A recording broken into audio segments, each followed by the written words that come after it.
Hey, it's Brian Mudd. This is my cheat sheet for, it's Friday, December 14th, and this is also the final cheat sheet before Christmas. I'll be back with you on December 26th. Okay, so I took 3 different listener questions today, and remember, you may email me, brianmudd@clearchannel.com, with your questions, and every day I'm choosing one. Today I happen to choose 3, because I was having a hard time last night figuring out what direction to go, and since I won't be around with the cheat sheet until after Christmas, decided to take a few.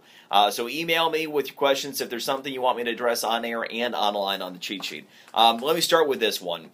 A gentleman was asking in kind of a more delicate way, what to invest in if stuff hits the fan. A lot of people think gold, silver. He was asking maybe jewels. Should I be looking at diamonds, those types of investments? Here's what I would tell you. And most importantly, the first thing is, what's going to make you sleep at night? Because the one thing I'd never want an investment to do, or something that you're not investing in, is to cause you to have to live your life a different way because you don't feel comfortable with the investment. The most important investment is one that gives you peace of mind and profit down the line. But my thoughts on this. A lot of people are gold bugs and silver bugs. Here are a couple of pieces of food for thought. I don't usually like investments that have to appreciate in face value and that you have to time right in terms of when you sell in order for it to be a profitable investment. The one thing about gold or silver is that there's no underlying fundamental value to it. It's worth what somebody is willing to pay you today for it. And today it's worth more than it was, say, 5 years ago, but it's also worth less than it was even a year ago. And that's interesting considering what's happened over the last year, how much money the Federal Reserve has been printing. So there are no sure things here when it comes to these gold or silver assets. You see, in the stock market, if you have a profitable company that's earning a profit and it's adding earnings to its bottom line, and especially if it's paying out dividends, you can earn money and there's an underlying fundamental value. That might change from day to day as people value things differently, but it's a productive asset. Same deal with real estate. If you are investing and you rent out a property, it can produce income. It's a producing asset.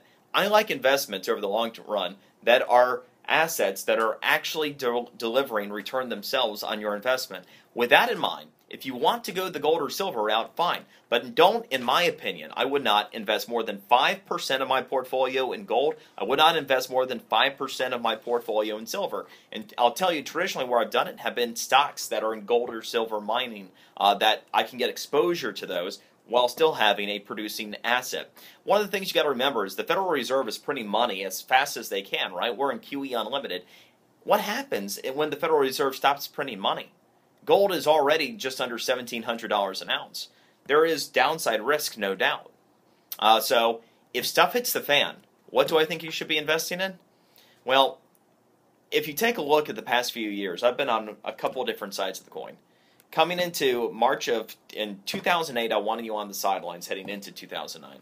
Then March 2009, I told you to get into the stock market and to make some safe investments if you were so inclined.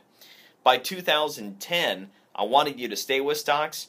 In 2011, we were kind of neutral, but by the end of the year, I was telling you that 2012 would be the year of the housing recovery. Indeed, it has been, and I continue to think that housing is the single best place to put your money in 2013. So if stuff hits the fan, I actually would prefer to have exposure to real estate. And you could always build a portfolio of real estate that you rent out and that is a producing asset for you.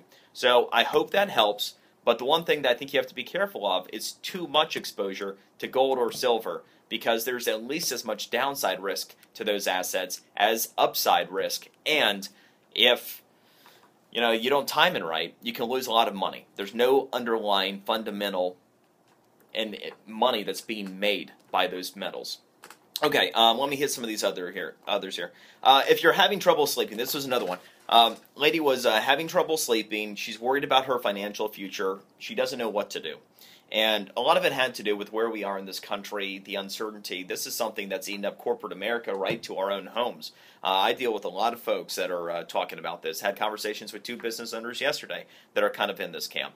Here's what I'll tell you. There's always opportunity. Even in Europe where you've got Greece and Spain that are just an absolute disaster and problems in other parts of Europe, there's still people that are living comfortable lives there. And why? Because they were positioned well going in. You can't control everything in this country, in this world. We know that, right? But you can't control to the best of your ability your own home. What I would tell you is that I want you to pay off all your debt. If you're really worried about your financial future, limit your risk. Pay off your debt. Pay off your home. Own your home. Think about if you didn't have a mortgage payment, how much more of a commanding position you're actually in.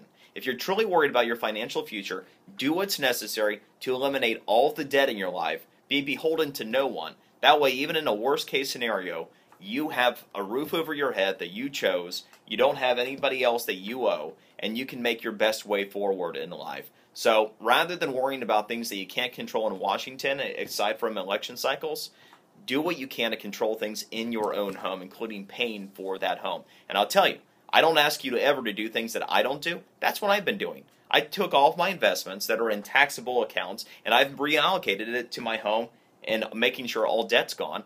And, I still have retirement accounts that have some stock market exposure. That's kind of the way I'm going about risk these days. On the fiscal cheat sheet, I'll have another question pertaining to Obamacare and how it pertains to Medicare and Medicaid. Also, Google Maps app instantly yesterday became the #1 app in all of the Apple App Store. And Gizmodo, I haven't had a ton of time to go through it. Gizmodo folks say it's easily the best Maps app there is, period. The Google Apps map, and here's the beauty of it, it's not just for iOS 6. This will now work on every Apple device. So Google Maps, the new app, it works, it's #1, and and there's a good reason for it. Here's another interesting thing for you. Twinkies will live on. The potential top bidder right now, Walmart. Walmart.